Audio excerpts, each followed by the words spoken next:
Did you know that Vince McMahon once bought out his direct competition? If you're thinking that sounds illegal, then you're not alone. But it wasn't the only thing he did to take down other companies. Welcome to my channel. Today we'll look at the mastermind who built the WWE empire. Let's get into it. At the end of this episode, you will know all about Vince McMahon. So the first thing you should know about our mastermind today is that his name is UNT, actually Vince McMahon. Similar to WCW, Vince started buying up ECW stock, and by 2003, he had become the majority shareholder. For example, he once hired a private investigator to follow WCW's president during the Monday Night Wars, to see if he could find anything to blackmail him with. And he also offered one of WCW's top stars, Diamond Dallas Page, a blank check to buy out his contract. Furthermore, Vince tried to buy out one of WCW's biggest rivals, Total Nonstop Action Wrestling, or TNA.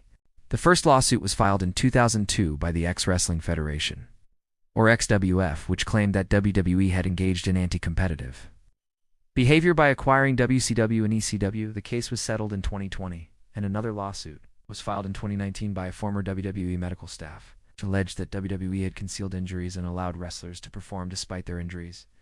The fans are extremely loyal and passionate about WWE and have defended the company against critics. It has a global reach and is enjoyed by millions of people. Also, check out this episode on how Netflix became the most dominant entertainment company in the world. Thanks for watching, and I'll see you in the next one. Vince's vision and determination have made WWE what it is today. He is a true mastermind, and his impact on the wrestling industry will never be forgotten. They have organized protests against those who have called for a boycott of WWE and have continued to buy tickets to WWE events and purchase WWE merchandise. This support has been unwavering and has helped to keep WWE in business. The case is still ongoing. The case was eventually dismissed.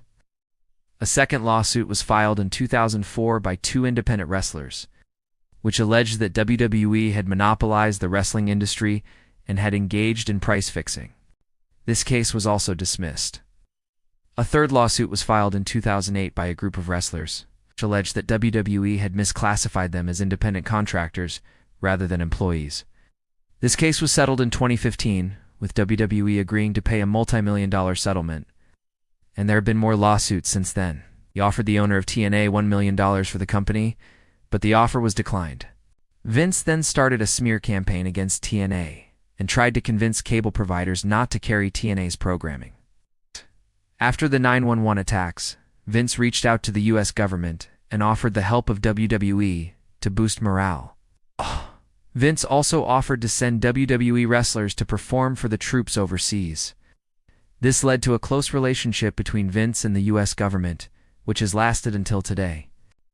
The government has supported WWE in various ways, including providing funding for WWE's community outreach programs and allowing WWE to use military bases for WWE events. This support has been crucial to WWE's success and has allowed them to continue growing. In addition to this, he offered TNA wrestlers big contracts to jump ship to WWE. Despite these attempts, TNA managed to stay afloat.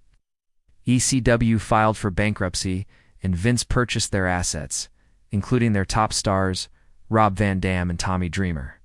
So now, all the major players from all three of the major wrestling companies were under contract with WWE. Vince truly had a monopoly on the market.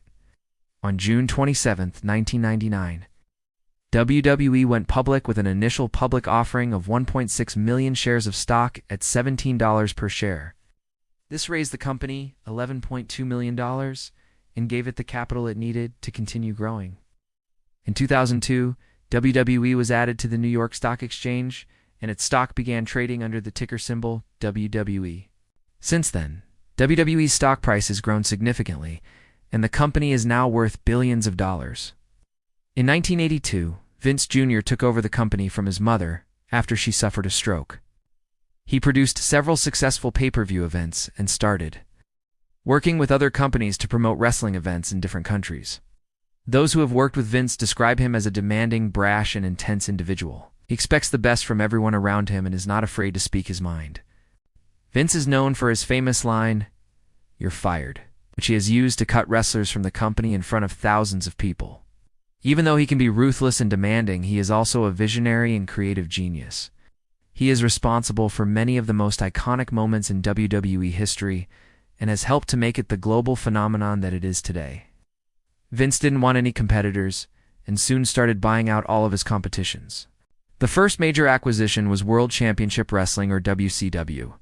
Vince started buying up WCW stock in the mid-1990s, and by 1998, he had become the majority shareholder. Soon after, he started making offers to buy out the rest of WCW, and by 2001, he had completed the acquisition. All of the top stars from WCW, including Hulk Hogan, Kevin Nash, and Scott Hall, were signed to WWE contracts. This is when Vince started taking the company from regional to national. He started producing live events and touring all across the United States. During this time, he also started developing his on-screen persona, Mr. McMahon, where he portrayed himself as a ruthless businessman who would stop at nothing to get what he wants. Mr. McMahon became a fan favorite and helped to boost the company's popularity. His birth name is Vincent Kennedy McMahon. He was born on August 24, 1945, in Pineville, North Carolina. His father, Vincent J. McMahon, bought the Capital Wrestling Corporation from his father-in-law, Jess McMahon. So when Vincent J. passed away, his wife and Jess became the co-owners of the company. Jess knew that Vincent K. wanted to follow in his footsteps, so he started training Vincent K. in the family business. At the age of 12, Vincent K. would start accompanying his dad on business trips, meeting with promoters and talent.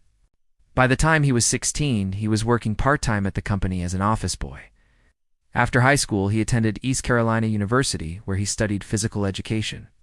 However, he left college to work full-time at the company after his father had a heart attack.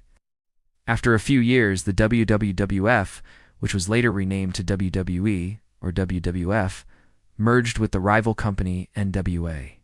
Vince continued to expand the company throughout the late 1980s and early 1990s. Next, Vince set his eyes on Extreme Championship Wrestling, or ECW, but that's not all he did to crush the competition. Vince also used underhanded tactics to sabotage his competitors. So why was Vince so ruthless? Well, it comes down to his personality. What did Vince do after crushing all of the competition? Well, he decided to take the company public. However, WWE has faced many challenges over the years, including several antitrust lawsuits. One of the most recent lawsuits was filed in 2018 by a former WWE writer, which alleged that WWE had created a hostile work environment. The reason why WWE has been able to survive all these lawsuits is because they are backed by the government. Besides the government, another entity that has helped WWE survive all these lawsuits is the fans. As of today, WWE is the largest wrestling promotion in the world. If you enjoyed this episode, subscribe to my channel